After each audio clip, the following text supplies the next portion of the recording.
They took everything in the right order.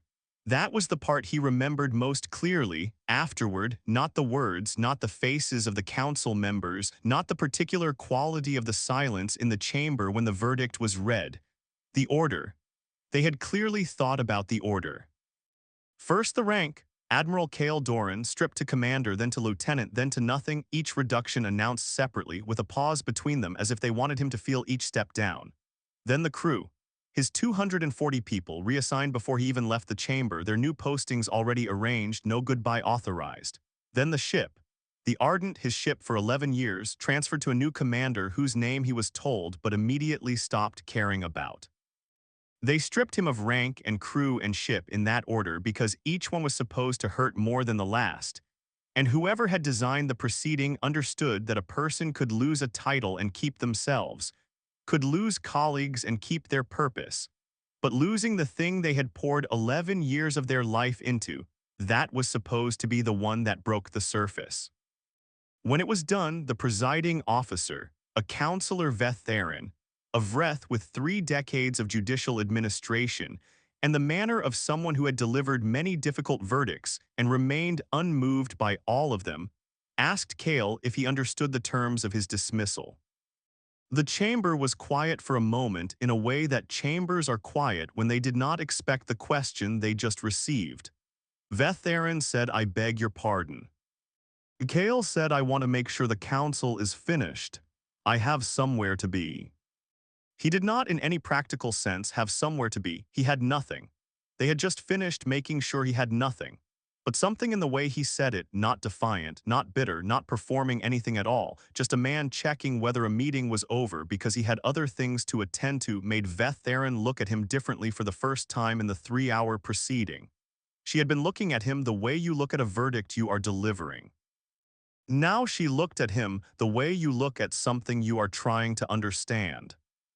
"The proceeding is concluded." Kael nodded once and walked out. He had been in the Interstellar Coalition service for 23 years. He had joined at 19, which was young, and had risen through the ranks at a rate that his commanding officers described in their assessments with words like exceptional. And then, when the words started to seem insufficient, simply cited the record and let it speak. He had served in 4 theaters, commanded 3 vessels before the Ardent, negotiated 2 first contact scenarios that the diplomatic corps had assessed as high risk and that he had navigated without incident. He had done all of this without particular self-consciousness about it, the way people who are good at something from the beginning do it, as a matter of course, because the work needed doing and he happened to be suited to it. The court-martial had been about a decision he had made 14 months ago in a system at the edge of the map territory during an engagement with a vessel of unknown affiliation that had been attacking a civilian transport. The decision was he had fired on the unknown vessel to stop the attack without waiting for authorization from command. The engagement was over in 7 minutes. The civilian transport survived. The unknown vessel did not. The civilian transport carried 900 people. Command's position was that the unauthorized engagement constituted a violation of coalition protocol under 3 separate articles, and that the violation had resulted in the destruction of a vessel that subsequent investigation had revealed was not an enemy but a third party whose motives were, the investigation concluded, complex and not fully understood. The council had weighed the 900 lives against the complexity of the motives, and had decided, in the way that councils decide things, to find the complexity more significant than the arithmetic. Kael had disagreed with this conclusion, and had said so during the proceeding in language that was precise and calm, and that had not helped his case. He walked out of the chamber and into a corridor that was, at this hour, largely empty. The Coalition's administrative center on Veth Prime was a large building with the particular quality of large institutional buildings everywhere: high ceilings, abundant signage, a sense of processed air. He had been in this building twice before on positive occasions, receiving commendations, and the familiarity of the hallways with the unfamiliarity of his current situation produced a mild and manageable dissonance that he noted and set aside. His personal communication device had been cleared during the preceding standard protocol. The coalition's systems removed. First, leaving only civilian functions. It lit up as he walked 17 messages from crew members. He read them as he walked. They were all variations of the same thing's disbelief, anger on his behalf, offers of help that had no specific form yet because no one knew what help looked like from here. One message from his chief engineer, Sujin, who had been with him since his second command, said, "Only tell me what you need." He read this one twice and put the device in his pocket. He did not know what he needed. This was an unusual state for him. He was someone who generally knew what he needed with the same reliability that he knew where the exits were in any room he entered.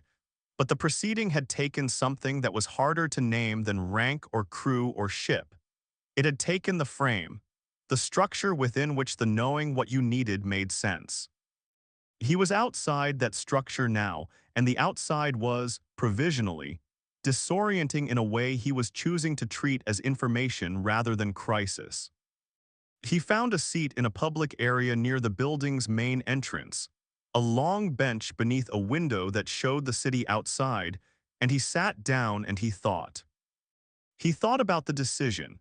Not whether it had been right, he had thought about that extensively during the 14 months between the engagement and the verdict, and he had arrived at a position he was not going to revise, which was that he would make the same decision again, and that this was the honest position, and that saying otherwise would be a different kind of failure than the one the council had found him guilty of. He thought about what came next. This was harder. What came next had no established shape, because the shape of his life for 23 years had been the service, and the service was gone, and the space where it had been was currently just space. He was 42 years old. He was in good health. He had skills that were specific and transferable in different proportions depending on which skill you were considering. He had money enough to live for 2 years without working, longer if he was careful. He had people who would help him if he let them. He had underneath all of the practical considerations, something he was still feeling for in the way you feel for a familiar object in a dark room, the thing that had made him good at the work, whatever that thing was. It had not been stripped in the proceeding. They had taken the rank and the crew and the ship, but they could not take whatever it was that had made the rank and the crew and the ship make sense, because that lived somewhere they didn't have jurisdiction. He was still sitting there thinking when someone sat down beside him. He had not been paying attention to who else was in the building, an unusual lapse for him, but situationally understandable. When he looked up, the person who had sat beside him was someone he did not immediately recognize, which was also unusual because he had a very good memory for faces. The person was older than him by perhaps 15 years, with the particular physical quality of someone who had spent most of their life in low-gravity environments, the slight elongation, the careful economy of movement. They were wearing civilian clothes with no insignia, which in this building was conspicuous in its own way. The person said, "That was a very good question you asked, Counselor Vetharen." The person said, "Are you done?" She sat with that for 11 years, and I don't think anyone has ever asked her that. Kael said, "I wasn't performing anything. I wanted to know if the meeting was over." The person said, "I know, that's why it was a good question." She looked at him with the directness of someone who had spent their career evaluating people and was doing it now but without particular judgment in the doing. "I'm Admiral Yun Shan, retired. I watched the proceeding." Kael knew the name. Everyone in the coalition knew the name. Yun Shan had been the most decorated flag officer in the coalition's history before her retirement 8 years ago. She had commanded the Third Fleet during the Perimeter War and had done things in that command that were still taught at the Academy as case studies in the application of judgment when doctrine was insufficient. "You watched the proceeding." "I've watched every court-martial that involved a decision made in the field against a protocol that the field conditions had made inadequate. There have been 11 of them in the 20 years since the protocols were standardized. I watch them because I think the way a system treats those decisions tells you more about the system than any other single data point. That the system is consistent and frequently wrong. It without bitterness, in the way that someone states a thing they have thoroughly examined and arrived at clearly. The protocols were written for conditions that cover about 80% of field scenarios accurately. The other 20% are the scenarios that produce court-martials, because the officers in those scenarios make the judgment call that the situation actually requires, and the system is designed to prosecute judgment calls that deviate from protocol regardless of outcome. Kael said 900 people survived. Yes, and a vessel of complex and not fully understood motives was destroyed, and the council weighed those two facts and decided that the second was more legally significant than the first. I think the council is wrong. I also think you knew they would reach that conclusion and chose to make the decision anyway. Because the decision needed making and the authorization wasn't coming in the time available, and 900 people were going to die if I waited. And the consequences. I thought about the consequences. I made the decision anyway. He paused. I would have found it much harder to sit in that chamber and explain to the council why I had followed protocol and 900 people had died than to sit in that chamber and explain why I had broken protocol and 900 people had survived. Yun Shan was quiet for a moment. Then yes, that's the right calculation. The council doesn't have access to that calculation because the council doesn't have to make decisions in 7 minutes with insufficient information in the field. They have the luxury of analysis after the fact, and analysis after the fact is a different activity than decision-making in the moment, and the protocols were written by people doing the former and are applied by people required to do the latter. I'm telling you this not because I think you need to hear it, you clearly already know it, but because I want you to understand that what was done to you today was done by a system that is doing what it was designed to do, and that this is a problem with the system and not a verdict on you. I know you understand it. I'm saying it because understanding it and feeling it are different, and the next few months are going to require that you feel it correctly as well as understand it, and I wanted to say it clearly while it was still fresh. He looked at her, why are you here? Not in general, why are you specifically sitting on this bench talking to me? Because I've watched 11 of these proceedings and I've watched what happens to the officers afterward, and the pattern is not good. People who make correct decisions that the system punishes tend to go one of two ways. They either internalize the punishment as verdict and spend the rest of their lives second-guessing a decision that deserved no second-guessing, or they become so hardened against the system that they lose whatever it was that made them capable of the correct decision in the first place. I don't want either of those things to happen to you. Because you are very good at what you do, it's simply, I've read your record, all of it. Not the summary, the actual record, the incident reports and the field logs and the communications from your crew over 11 years. The quality of thinking that produced the decision in that engagement 14 months ago is present throughout the record consistently from your first command to your last. That quality is not common. I find its waste depressing and I try when I can to prevent it. What does preventing it look like? That depends on what you want. I'm going to ask you something that most people in your position aren't asked because most people in your position are assumed to want what they've lost back. Do you want back in the coalition's service? He thought about this honestly, which was the only way he thought about things. I want to do work that matters. I don't care whether the coalition is the vehicle. Good, because I'm going to offer you something that is not the coalition and is not anything that will feel, immediately, like a replacement for what you had. And I want you to have cleared the coalition question before I do. Do you know what the margin is?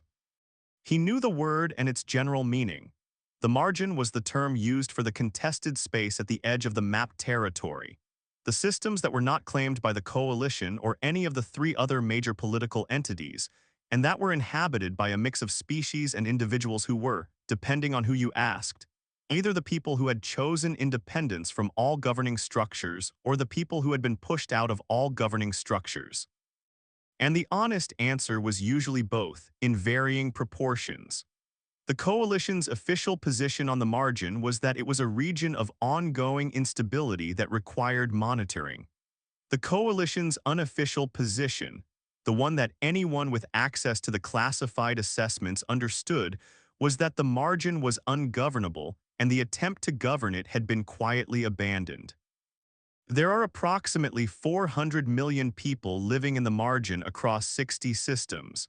They have no coalition protection, no I-FID law, no shared infrastructure worth the name. They are also, and this is the part that the official assessments don't capture because the official assessments are written by people who have never been there, building something, slowly.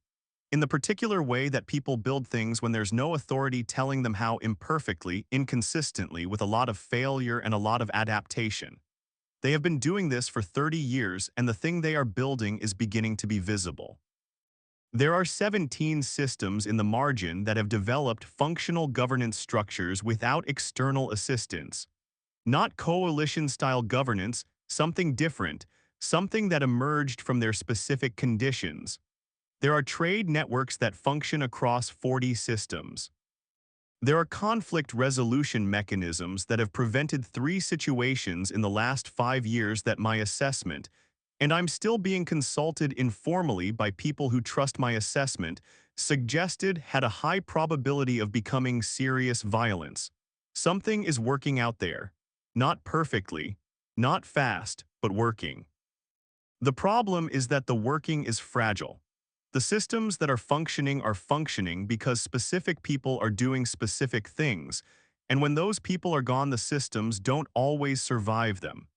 What they need, and what they have been very carefully not asking the coalition for, because asking the coalition for anything is a step they have decided not to take, is expertise.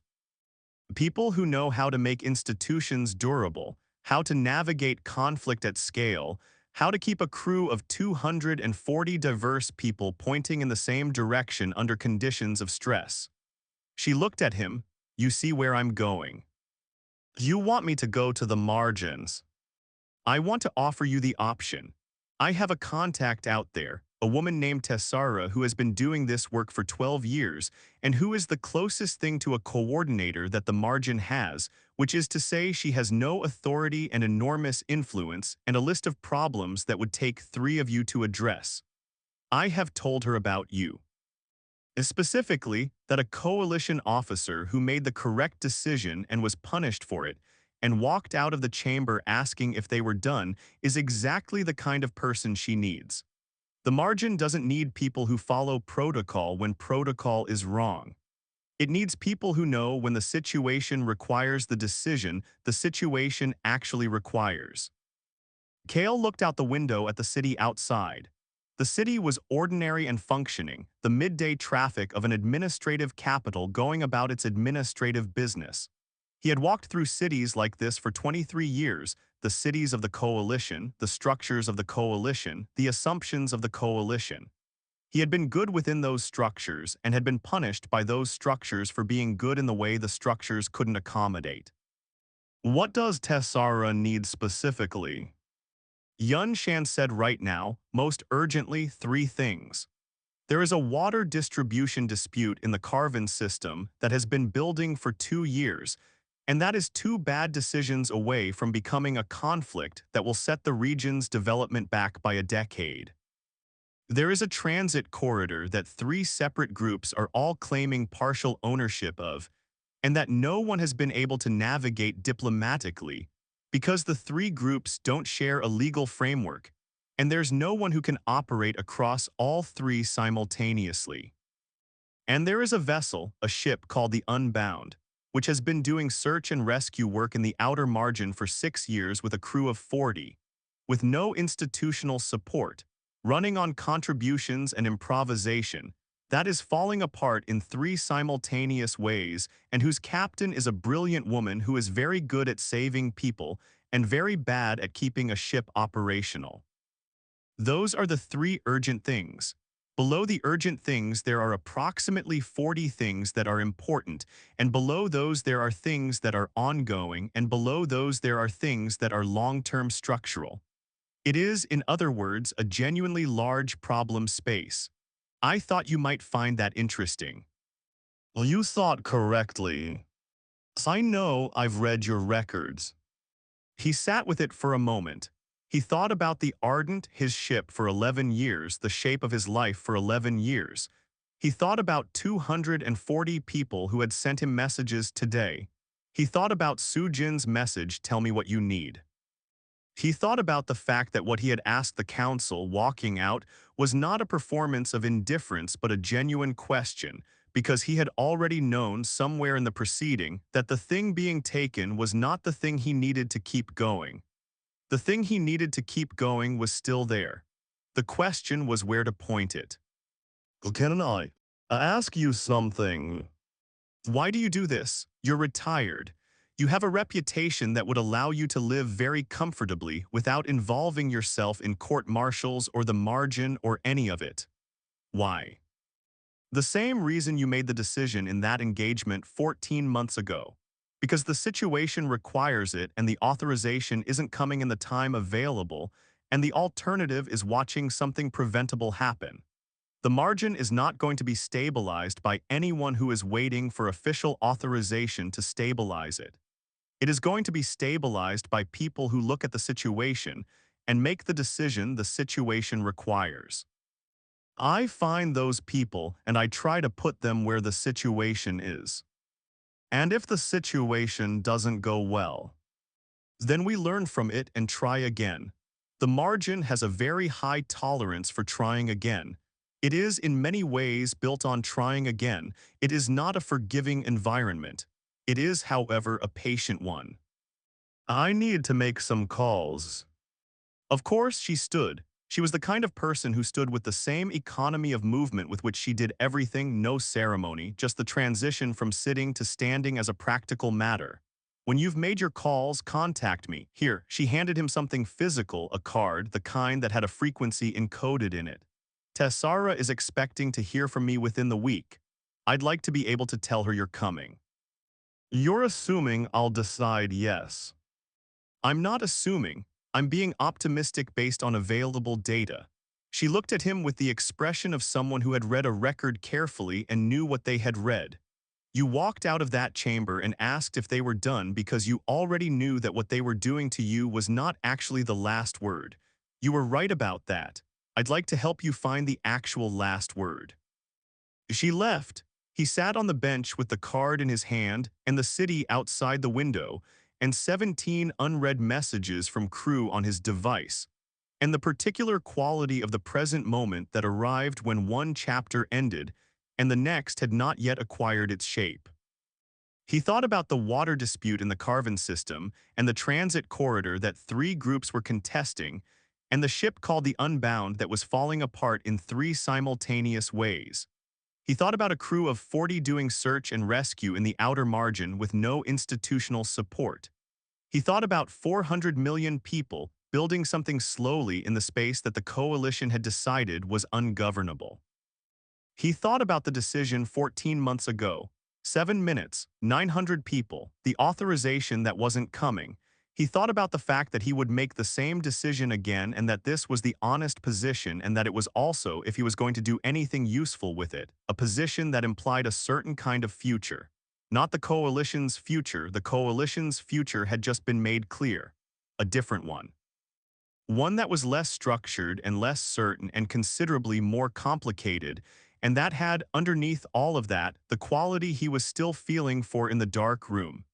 The thing that made the decision possible. The thing they couldn't take in the proceeding because they didn't have jurisdiction over it. He picked up his device. He opened Sujin's message. He typed, I know what I need. Give me a week, then I'll tell you. He sent it. He put the device in his pocket. He sat for another few minutes with the city outside and the card in his hand and the shape of the future assembling itself from the materials available, which were considerable. Then he stood up because he had somewhere to be. Not a place exactly, not yet, but a direction which was enough. He had always been someone who could work with a direction and find the place as he went. 23 years of service and 11 years on the Ardent had not taught him that he had arrived with it. but those years had refined it, had given it weight and precision and the particular calibration that came from being tested against real situations at real stakes. That calibration was still his. They had taken everything in the right order, and it had not been in anything they took. He walked out of the building into the city and the air and the ordinary afternoon of a day that had started as the end of one thing and was quietly, without announcement, becoming the beginning of another. He did not look back at the building. He had done his looking back during the proceeding, which had taken 3 hours and had been thorough, and he was finished with it. Somewhere in the margin, a water dispute was 2 bad decisions away from becoming a conflict.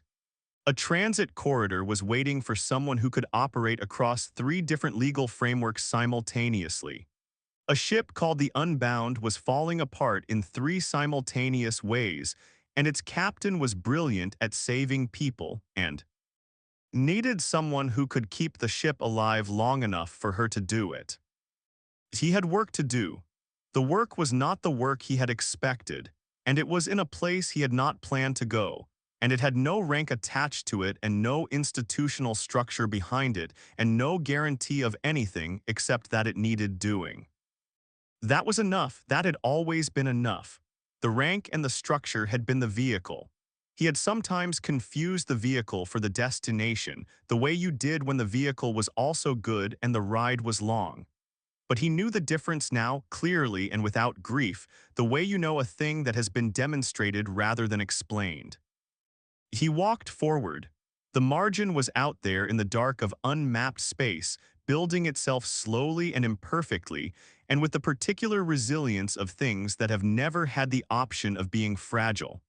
He was going to go find out what he could do for it. He thought that's more than enough. He thought, let's go. He made 3 calls over the next 2 hours, sitting in a small cafe 2 blocks from the administrative building with a drink he didn't particularly want and a window that looked at nothing significant. The first call was to his sister, who had been following the proceeding through the public record and who said when he answered, "How are you?" "Fine, that's not an answer. I know, I'm still assembling the actual answer. I'll be here when you have it." "I know, thank you." They did not say anything else because they had the kind of relationship that did not require things to be said, when not saying them was the more accurate communication.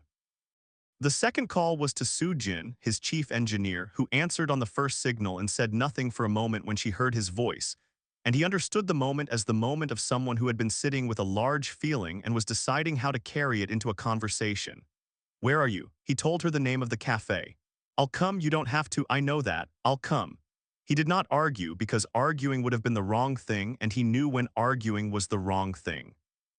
She arrived in 20 minutes, which meant she had been somewhere nearby, which meant she had been waiting.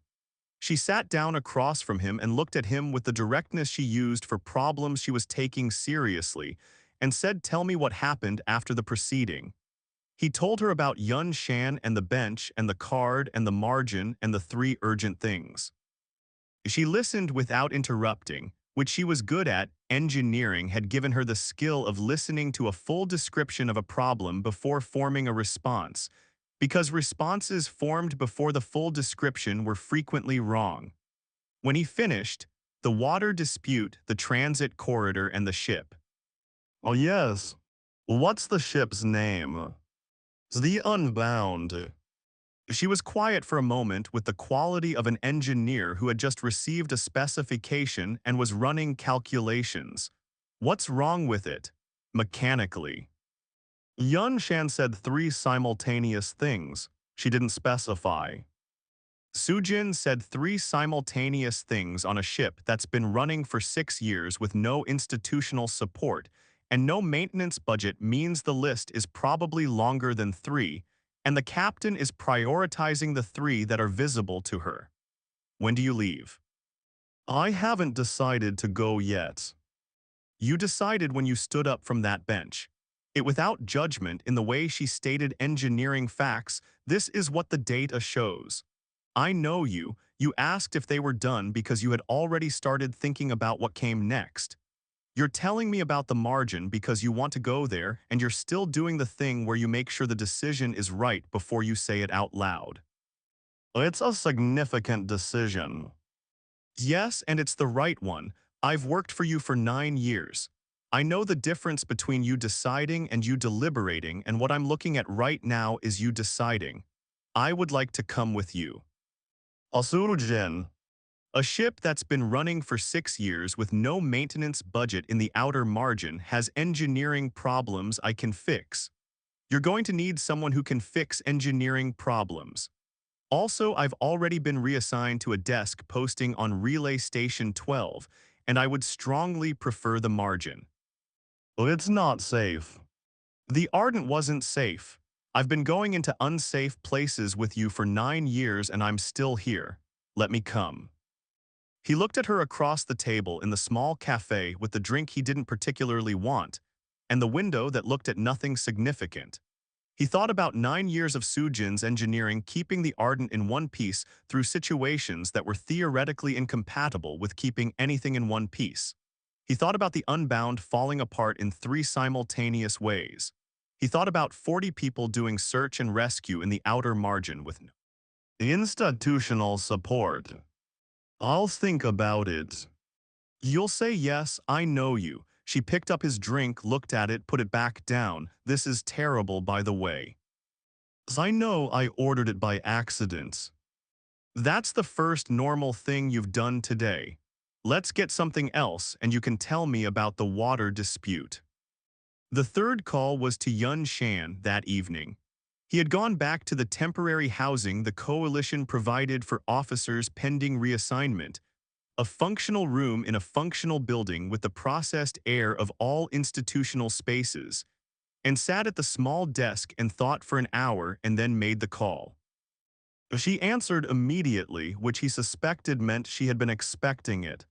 I have some questions before I decide. Ask them. The Unbound tell me more about the captains. Yun Shan said her name is Bren Akai. She is 37 years old. She was a coalition medic for 6 years, left the service voluntarily, went to the margin, and has been running search and rescue operations there for 6 years without any of the infrastructure that made her work possible in the coalition. She has saved more lives per operational year than any rescue operation in the coalition's service, and she has done it with 40 people, a ship that is actively disintegrating, and a budget that consists primarily of what people give her when she asks for it. She is, in my assessment, one of the most effective people currently operating in any capacity anywhere in known space. She is also running out of time because the ship is running out of life. What does she need from me specifically? Yun Shan said she needs someone who can handle the things she can't. The logistics, the negotiations, the institutional relationships with the settlements and communities that her work depends on. Bren is brilliant in the field and in crisis. She is not good at the administrative and diplomatic infrastructure that keeps a field operation alive between crises. She knows this about herself and it does not embarrass her, but it has been a problem. She knows I'm coming. Yun Shan said I told her I had someone in mind. I didn't tell her who. Bren doesn't care about coalition rank, past or present. She cares about whether people can do the work. I would suggest that your first conversation with her focus on the practical rather than the biographical. That was already my plans. Yun Shan said I know, I've read your record. You say that a lot. I find it useful. A record is a collection of decisions. Decisions tell you more about a person than anything they say about themselves. Your record told me that you are someone who focuses on the work, who earns the confidence of your people through results rather than authority, who makes decisions based on the situation rather than the protocol when the two diverge, and who does not spend much energy on grievance.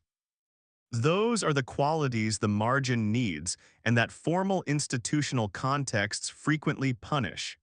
I think you'll find the margin more suitable. I've decided to go. Good, I'll contact Tessara tonight. She'll have coordinates and a briefing packet for you by morning. Take someone with you if you can. The margin is easier with people you trust. I know someone who has already decided she's coming. Yun Shan said the chief engineer, I hoped. A good engineer is worth more in the margin than almost anything else. Is she prepared for what it will be like? She's been preparing for difficult environments for 9 years. She'd prefer the margin to a desk posting on Relay Station 12. Yun Shan said she's right. Good luck, Commander. I'm not a commander anymore. No, you're not, it without apology and without softening. But the thing that made you a good commander is still yours, and in the margin that thing matters more than the title ever did. Go find out what it can do without the title. I suspect you'll find it does quite well. She ended the call. He sat at the small desk in the functional room for a while, looking at nothing, thinking about the morning briefing that would be waiting and the coordinates and the transit that would follow and the unbound somewhere in the outer dark. Falling apart in 3 simultaneous ways, with a captain who was brilliant at saving people and needed someone to help keep the ship alive long enough for her to do it. He thought about the proceeding and the order they had done it in and the question he had asked when it was over. He thought about Vetheron's face when he asked it. He thought about the thing they had not taken because they did not have jurisdiction over it, the thing that was still there in the functional room with him, unchanged, waiting to be pointed somewhere useful. He thought they took everything they could reach. He thought they didn't reach very far. He thought, let's go find out what's out of reach. He opened the briefing packet when it arrived at dawn. The coordinates were in a region he had passed through. Twice before in the early years of his service, when the margin had been less developed than it was now and the transit through its outer edges had felt like traveling through someone else's unfinished thought. He read the briefing on the water dispute and the transit corridor and the unbound with the attention he gave to mission briefs, complete, sequential, flagging the points that required more information and the points that were clear. By the time Sujin knocked on the door at an hour she considered a reasonable time to arrive unannounced, which was early enough that he had been awake for some time. He had a working understanding of the 3 urgent things and the beginning of a perspective on each. She came in and looked at him and looked at the briefing materials spread across the desk and said, "When do we leave?" 2 days, there's a transit from the civilian port that goes close enough. I'll have my kit ready today. What's the first problem? The water dispute. Tell me. He told her. She listened. She asked 2 questions, both of which were the right questions. He had worked with her long enough that the quality of her questions was a reliable indicator of her understanding, and the 2 questions confirmed that she had understood. I know water systems, not political water disputes, but the infrastructure side. If the dispute is partly about distribution capacity rather than just rights, I can help with the technical assessment. It probably is partly. Then I'm useful earlier than I thought. Good, what about the ship? That's the third problem. I know, but I want to think about it on the transit. Tell me what you know. He told her about the Unbound, about Bren Akai and the 40 people and the 6 years of search and rescue on no institutional support, about the 3 simultaneous things and Yun Shan's assessment that the list was probably longer. Sujin listened with her engineering face, the one that was receiving information and already processing it, already beginning the work of understanding a problem she had not yet seen. 6 years with no maintenance budget. What's the hull situation?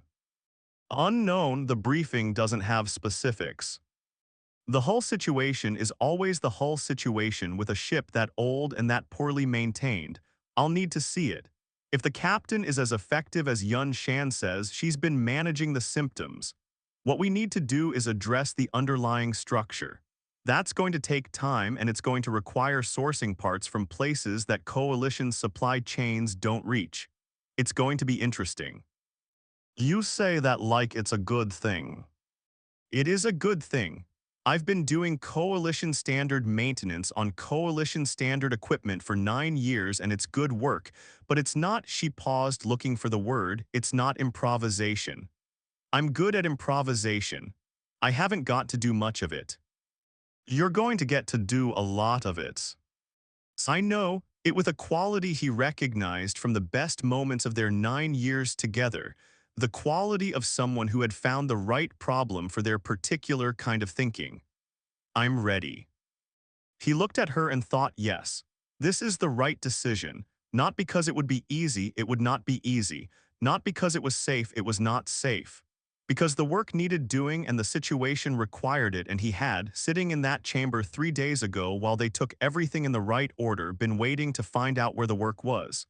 Now he knew. The work was out in the margin, building itself slowly out of what was available, waiting for people who could operate without the authorization that wasn't coming and make the decisions that the situations required. He was, it turned out, exactly that kind of person.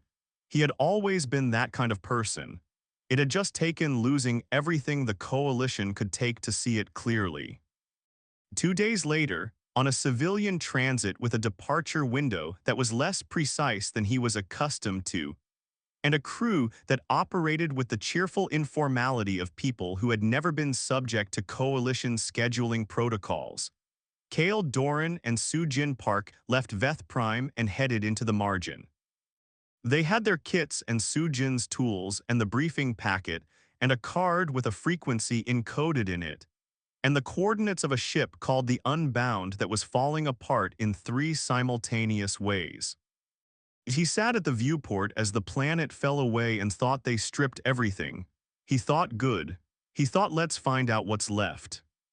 What was left was considerable. He was about to find out how much.